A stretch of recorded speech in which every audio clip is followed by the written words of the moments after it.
नमस्कार युवा साथियों। और इस युवा संवाद में आप सबका स्वागत है। और मैं यही कहना चाहता हूं कि चूंकि मेरा भी यूथ कांग्रेस से शुरुआत हुई थी, एनएसआई के समय, यूथ कांग्रेस के समय करीब 5-7 साल में यूथ कांग्रेस का धार जिले का अध्यक्ष भी रहा। लेकिन एक चीज मैंने संगठन में एक चीज समझी और महसूस की कि होता यह है कि जो हमारे आसपास लोग रहते हैं हम उन लोगों की बात मानने लगते हैं, लेकिन संगठन बनता कई लोगों के हाथों से। एक जो नारे लगाता वो भी, एक जो अच्छा संगठन करता वो भी, एक जो अच्छा भाषण देता वो भी, एक अच्छा संगठन करता भी। तो आवश्यकता सबकी लगती है।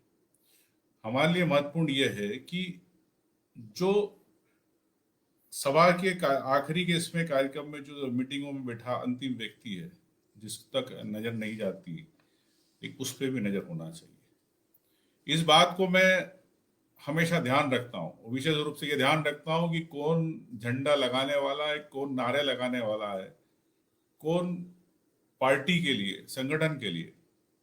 कि जमीन पर अगर दरी भी बिछाता तो उसका भी सम्मान होना चाहिए।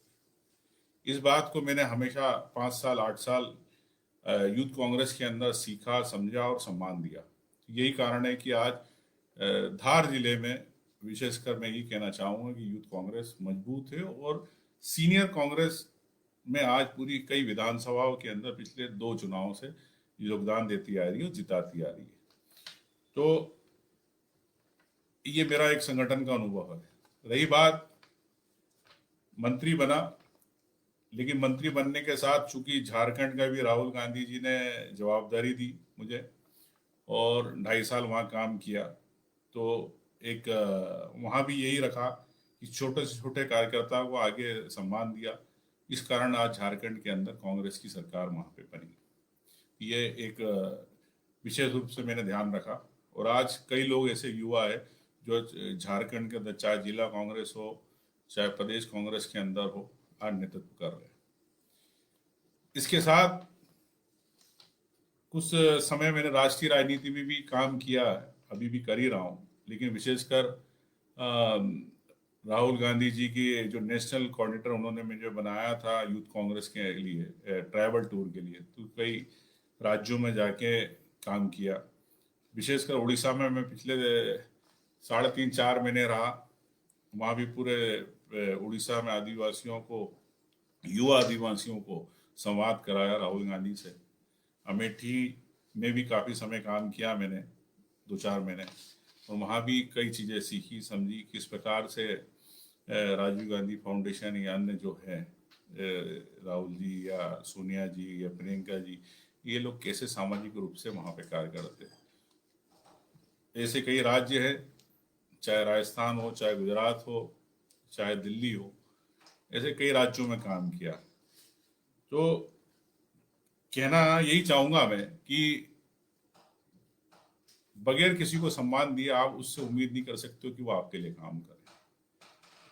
और एक बात ये कि अगर आपने किसी को जवान नहीं दी तो उसको आखिरी तक निभाना। कार्यकर्ता जब भी आपको, आपके लिए खड़ा रहेगा जब आप उसके लिए लड़ने के लिए खड़े रहोगे। तो इस चीज़ को मैं हमेशा फॉलो भी करता हूँ, मानता भी हूँ। और छोटे से छोटे कार्यकर्ता को प्रयास करता हूँ कि उन तक पहुँचना, उनकी बात सुनना। ये जरूर मैं कहना चाहूँगा, कभी आप जो आसपास सामान्यता होता है कि जो आपके साथ घूमते हैं उनके कहने में आप लोग आ जाते हैं, लेकिन ऐसा नहीं होना चाहिए। निष्पक्ष होकर सबकी बात करना चाहिए और चापलूसी वाले लोगों को साथ में नहीं रखना चाहिए। ये मैं संगठन के युवा साथियों से कहना चाहूंगा, जो काम करे उसको सम्मान दो, किसी भी ग्रुप का हो, किससे भी जुड़ा हो। ये भी मैं आपसे कहना चाहूंगा, अगर वो काम करता है तो उसको मौका देना जाना चाहिए। ऐसा मेरा सोचना है। ये बात, अब चुनाव हो रहे हैं और चूंकि ये परीक्षा की घड़ी है, कहीं ना कहीं युवाओं ने की विशेष भूमिका रही। मध्य प्रदेश के 2018 के चुनाव के इसमें हमारी विशेष भूमिका रही युवाओं की। और जो 15 साल से पीड़ित थे युवा, आज उन्होंने इस कांग्रेस की सरकार, चाहे कमलनाथ जी मुख्यमंत्री थे, तो उन्हें बनाने में योगदान रहा। एक बार फिर आपको ये 22-24 सीटों का एक है, यूथ कांग्रेस की विशेष भूमिका रहेगी और आप ही तख्ता पलट कर सकते हैं। आपकी ताकत ही कांग्रेस की ताकत है। और राहुल गांधी जी, चाहे प्रियंका गांधी जी हो, चाहे सोनिया गांधी, वहां से वो मार्गदर्शक दे सकते हैं। वो उनके हाथ मजबूत करना, ये हमारी सबकी एक सामूहिक जवाबदारी है। और प्रदेश के जो नेता हैं, चाहे कमलनाथ जी है, चाहे दिग्विजय सिंह जी है, चाहे अन्य नेता हैं, सभी के साथ हमें कदम ताल करके काम करना पड़ेंगे। क्योंकि मुकुल वासनिक जी महासचिव बने हैं, तो वह एक बड़े अनुभवी यूथ कांग्रेस एनयूसीआई के संगठन के कार्यकर्ता है, तो वो भी एक ध्यान रखते हैं कि कौन कार्यकर्ता काम करता है, उसको क्या मौका दिया जाना चाहिए। कई लोगों की शिकायत ये भी रहती है कि सरकार बनती है या नेता बनने के बाद हमारी नहीं सुनी जाती है। ये बात सच है कि कहीं ना कहीं छोटों को किया जाता है, लेकिन मैं यही कहना चाहूंगा कि जो भी नेता बने, छोटे से छोटे कार्यकर्ता का आप ध्यान रखें। तो आप आज, अगर मैं पिछले 3 चुनाव से अगर लगत जीत रहा हूं, तो छोटे से छोटे कार्यकर्ता की उस पर भूमिका है, वो इस चीज का मैं ध्यान रखने का प्रयास करता हूँ। ये बात सच है कि समय कम होता है, आप सबसे संवाद नहीं कर पाते। जितने आप आगे बढ़ते जाएंगे उतने आपके हजारों लोग जुड़ते जाते हैं, लेकिन संवाद किसी ना किसी रूप में होना चाहिए। और मैं तो ये कहता हूँ कि आप जिसको नेता बनाते हो, उससे अधिकार होना चाहिए आपको उससे अपनी बात कहने का। डरने की आवश्यकता नहीं है, आप लड़ के बात कीजिए उससे, क्योंकि आप उसके शुभचिंतक है और वो नेता आपका शुभचिंतक है। तो कभी कभी तो मैं अपने कार्यकर्ताओं की कोई बात अगर लगती है कि मेरे से लड़ते भी है, नाराज भी होते हैं कि भैया नहीं ये बात सच में, उनकी बात मानता हूँ। तो कभी भय नहीं होना चाहिए कार्यकर्ताओं में, उनमें ये होना चाहिए कि भैया हमारी बात सुनते। इस बात का आपको होना चाहिए, क्योंकि संवाद दोनों तरफ से होना चाहिए, एक तरफ से संवाद नहीं होना चाहिए, ऐसा मेरा सोचना है। अब चूंकि भाजपा सरकार बनी, किस प्रकार बनी सब साथी जानते हैं, और किस प्रकार से ब्रांडिंग की सरकार वापिस शिवराज सिंह जी ने चालू कर दी है कि विज्ञापन दो और दिखाओ, बड़े बड़े वादे करो और चैनलों पे कि हम फलाना योजना कर रहे हैं। हमने, जैसे अभी उन्होंने बोला कि हमने मजदूरों के लिए राज्यों में बसें भेज दी, सबको घर पहुंचा रहे, मजदूरों के खातों में पैसे डाल दिए, लेकिन ना किसी खाते में मजदूर के पैसे आए और ना किसी मजदूर को लेने बसें गई। जो तो ये सच्चाई है। प्रदेश के ऐसे हर जिले में मजदूर है जिनको आज भी उनके खाते में बेचारे पैदल चलना पड़ा, पैर में छाले हो गए, लेकिन भाजपा सरकार ने उनकी कोई मदद नहीं करी। ऐसी किसानों की, कुछ समय पहले शिवराज सिंह जी ने कहा था कि मैं किसानों को बर्बाद नहीं होने दूंगा, उनके एक एक गेहूं को तुलवाऊंगा, लेकिन आज किसानों को पोर्टल बंद करना पड़ा था कुछ दिन, 2-3 दिन पहले। ये स्थिति रही, आज के किसान अपना गेहूं नहीं तुलवा पा रहा। आप कई बहाने करते हैं, भाई आप मशीनें तुलने की मशीनें आती है, जल्दी तुल सकते हैं गेहूं। आज प्याज खराब हो रहा है प्रदेश के अंदर, तो किसान का बेटा किसान की बात नहीं कर रहे, तो फिर क्या बात कर रहे हैं? तो ये इनकी जो कहते हैं वो करते ही नहीं। और मैं विशेष रूप से युवाओं को कहना चाहता हूं कि जिस प्रकार से प्रदेश या देश में ध्यान भटकाने की राजनीति चल रही है कि नए जो युवा रहते हैं 18 साल के, 19 साल के, उन लोगों को हमको विशेष रूप से समझाना पड़ेगा, क्योंकि युवा रहते भावनात्मक रूप से कई चीज़ें सोचते हैं। छोटी उम्र के जो नया वोटर होता है, कभी चाइना की बात करेंगे, कभी पाकिस्तान की बात करेंगे, अरे भाई कभी पाकिस्तान अधिकृत कश्मीर की बात करेंगे।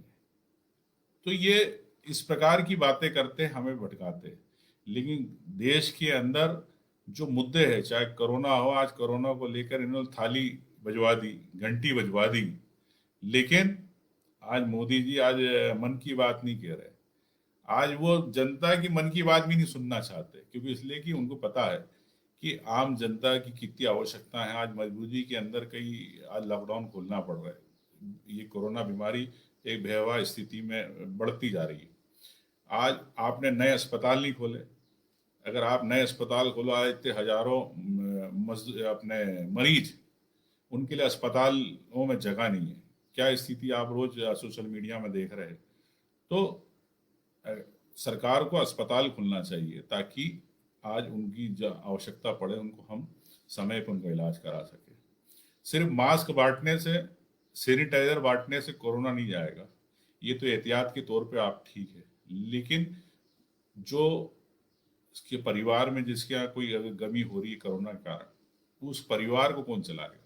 उस परिवार की जवाबदारी क्या सरकार ले रही? नहीं ले रही। तो इस चीज का भी हमें बताना पड़ेगा कि ध्यान भटकाने की राजनीति बहुत है देश के अंदर। चाहे मंदिर के नाम पे ध्यान भटका रहे हो, मैंने जैसा भी आपसे कहा।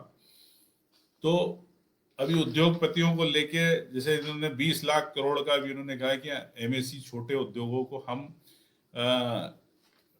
पैसे देंगे। भाई जो मजदूर जो काम करता था, जो वहां पर उस फैक्ट्री में काम करता था, उसको तो आपने पैसे दिए नहीं। वो मजदूर घर चला गया। अगर कोई सूरत में, अहमदाबाद में काम कर रहा है मध्य प्रदेश का, तो मध्य प्रदेश आ गया। अब आप एमएससी वाले को पैसे दे रहे हो फैक्ट्री चलाने के लिए, कब देंगे, क्या देंगे, कुछ पता नहीं। वो किसको देंगे? कौन लिस्ट बना रहा है? कहीं ये भारतीय जनता पार्टी अपने इसकी तो लिस्ट नहीं बना रही है? मालूम पड़ा एक नया घोटाला ये 20 लाख करोड़ के अंदर भविष्य में आने वाला है, मुझे जो लगता है। तो यही आपको समझना है कि ये कहते हैं वो करते हैं। आप सबको एक जानकारी विशेष रूप से ये भी कहना चाहूंगा कि जब 2014 में नरेंद्र मोदी जी बने थे प्रधानमंत्री, तो उन्होंने 2-3 योजनाएं बड़ी प्रमुखता से करी थी। एक गंगा सफाई को लेके, गंगा सफाई की 25,000 करोड़ रुपए, आज क्या स्थिति आपको पता है वहां पर। एक 5 लाख रुपए जापान को उन्होंने, वहां की बहुराष्ट्रीय कंपनी को मजबूत करने के लिए 5 लाख करोड़ का ऑर्डर दिया था बुलेट ट्रेन का।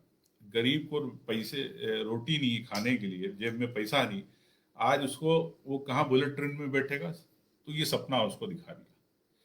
तो कहने का मतलब ये है कि सिर्फ सपने दिखाना और नए युवाओं को भटकाना और वोट लेना और आगे जाना, तो ये विशेष रूप से हम युवाओं की जवाबदारी है कि नया युवा वर्ग, जो नया वोटर है, जो भावुक होता है, उसको हमको समझाना है कि देश के लिए अगर आपको चुनना है, सरकारें चुनना, प्रदेश में सरकारें चुनना है, तो थोड़ी सी गंभीरता के साथ लेना पड़ेगी। और विशेषकर ये यूथ कांग्रेस की जवाबदारी होना चाहिए कि जो एक नए युवाओं को मार्गदर्शित कर सके। यही मैं विशेष रूप से कहना चाहूंगा। ये बात सही है कि प्रदेश में आदिवासी कई सीटें हैं, उन सीटों पर कांग्रेस के साथ रही और कांग्रेस को एक बहुमत दिलाने के अंदर अगर 125 सीटें, 100-125 सीटों में से तो आदिवासियों की एक विशेष भूमिका रही। क्योंकि कमलनाथ सरकार जी वन भूमि के पट्टों को लेके, हम लोगों ने वन भूमि के पट्टों को लेके नए पट्टे वापस उनको देने का था, लेकिन इस शिवराज सरकार ने उन आदिवासियों के पट्टे भी रोक दिए। आज जो कमलनाथ जी चाहते थे, कांग्रेस पार्टी चाहती थी कि सबको पट्टे मिले, लेकिन अब आज पट्टे नहीं मिल पा रहे। तो ये आदिवासी जो जंगलों में रहते हैं उनके साथ फिर ये भाजपा सरकार भेदभाव कर रही है। तो यही विशेष रूप से बात है। और चुनाव, चूंकि बदनावर धार जिले का है, बदनावर में चुनाव है, मैं बदनावर के युवाओं को भी कहना चाहता हूं कि ये चुनाव आपके हाथ में चुनाव है। और आप मजबूत तो कांग्रेस मजबूत। वो मैंने अभी दौरा किया बदनावर क्षेत्र का विधानसभा में, तो मैंने देखा कि वहाँ युवा शक्ति बहुत मजबूत है और आप चाहे तो बदल सकते हैं। और बदनावर के बारे में तो ये कहा जाता है कि जो बदनावर जो जीतता है उसकी सरकार बनती है। तो अगर आप चाहेंगे बदनावर में कांग्रेस के प्रत्याशी को जिताएं, तो निश्चित तौर से कांग्रेस की सरकार बनेगी, ऐसा विश्वास है। इसी के अभी तक की चुनाव की, पिछले चुनाव में भी इस प्रकार रहा, कई चुनाव में ऐसा वहाँ के लोगों ने मुझे बताया। तो किसी से डरने की जरूरत भी नहीं। मैं ये भी कहना चाहूंगा कि आपके सम्मान, पार्टी के कार्यकर्ता का सम्मान, आपकी लड़ाई के लिए, बदनावर के लिए पूरी पार्टी आपके साथ खड़ी है, ये मैं आपको विश्वास दिलाना चाहूंगा। और कई बार आपको ऐसा ये भी कहने में आता है कि संगठन बनने के बाद, सरकार बनने के बाद संगठन को नजरअंदाज कर दिया जाता है। लेकिन मैं तो ये कहना चाहूंगा कि यहाँ भी जिला कांग्रेस के अंदर, प्रदेश के अंदर नए युवाओं को जिला अध्यक्ष का मौका दिया जाना चाहिए, ताकि वो अपने प्रदेश के अंदर कांग्रेस को मजबूत कर सके। ऐसा मेरा सोचना है। और इस बात से भी कहना है, एक बात और कहना चाहूंगा कि आपकी सक्रियता ही सब कुछ है। मनमुटाव चलते हैं, ग्रुपबाजी चलती है, लेकिन अगर आप में क्षमता है तो आप कहीं ना कहीं बाहर निकलोगे। मेरा सोचना है कि माँ बाप बच्चे को उंगली पकड़े खड़े होना सिखाते हैं, लेकिन सीखता बच्चा खुद चलना। तो ये आप सबको कांग्रेस की तरफ से प्लेटफॉर्म मिला है, आप कांग्रेस के लिए काम कर रहे हैं, लेकिन लड़ाई तो आपको लड़ना पड़ेगी। और संगठन ही ताकत है। संगठन के बगैर कोई भी पार्टी खड़ी नहीं हो सकती। और दूसरी पार्टियां भी तो संगठन के कारण है। रही बात के लोगों के मन में रहती है कि हाँ, हमें पूछा नहीं जाता, चुनाव बाद विधायक मजबूत हो जाते हैं, मंत्री बन जाते हैं, फलाना हो जाता है, या जिला अध्यक्ष नहीं पूछता है, ये नहीं। लेकिन मैं सबसे यही कहना चाहूंगा कि अगर सभी ऐसा सोचने लग जाएंगे तो पार्टी खत्म हो जाएगी। मेरी तो यही सोच है कि आप अपनी लाइन लंबी करें, खींचे, किसी की लाइन ना काटे। और निश्चित तौर से आपको वक्त आएगा आपका, क्योंकि आज मेरा भी 20-22 साल हो गए राजनीतिक इसमें इसमें तो मैं यही कहना चाहूंगा कि मैंने कभी कोई चीज कभी पाई नहीं।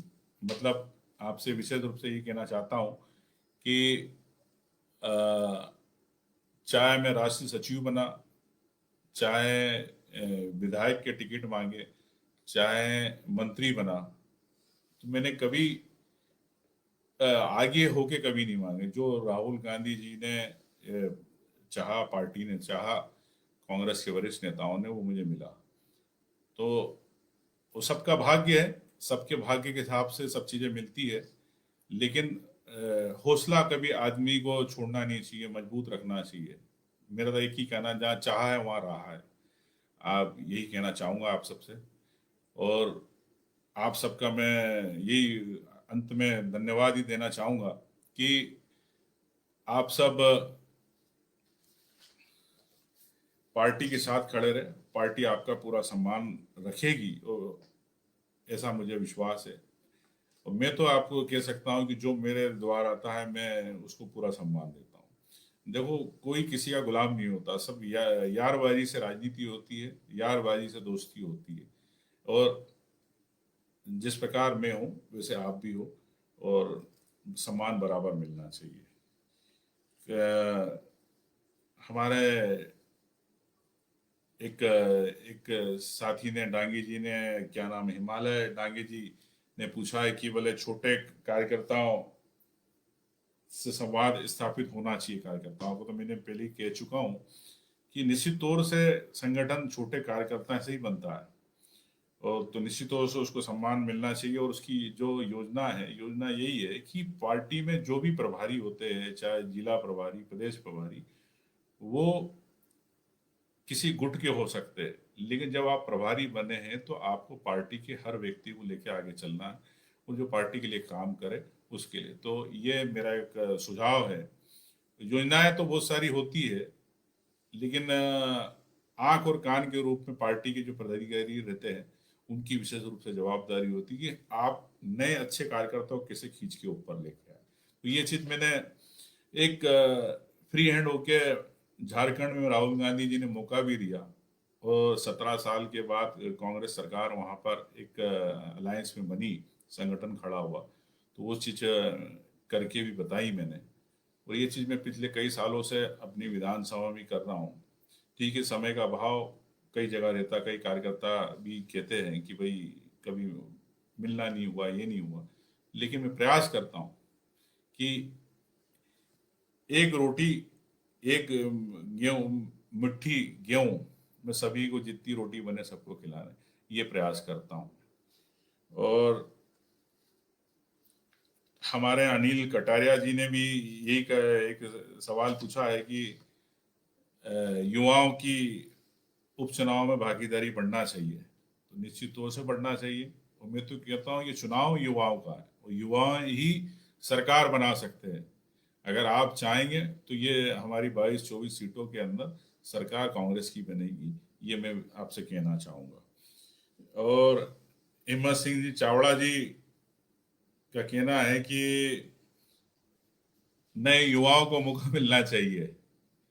नए युवाओं को तो निश्चित तौर से संगठन में मौका मिलना चाहिए और इस बात में मैं प्रयास भी करता हूँ। और मैंने कि 40 साल या 45 साल से नीचे वाले युवाओं को कम से कम 50% मौका मिलना चाहिए। मैं इस बात से सहमत हूँ कि वरिष्ठ कांग्रेस के अंदर आप लोगों को सबको मौका मिलना चाहिए।